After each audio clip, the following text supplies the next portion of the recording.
Sharon! Si Oh. Madam Sharon Cuneta nung umantay ng Evening with the Stars. Sa yung patawag ng Malacanang. Oo. Sa Yes. Pangulong BBM. Mm. Oo, bakit? Kasi po, nagbiro siya doon kay President Oh. na sinabi niya ni Madam Sharon na isa lang ang Vice President ko.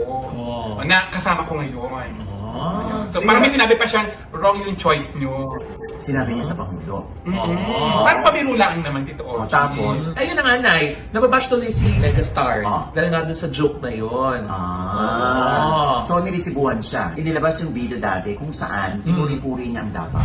Yes, pinuri niyo si Inday Sara. Oh. Na napakagaling niya at napakalinis ng Davao. Napakaganda ng Davao. Ayan, Tito OG, oh. One and only Inday Sara!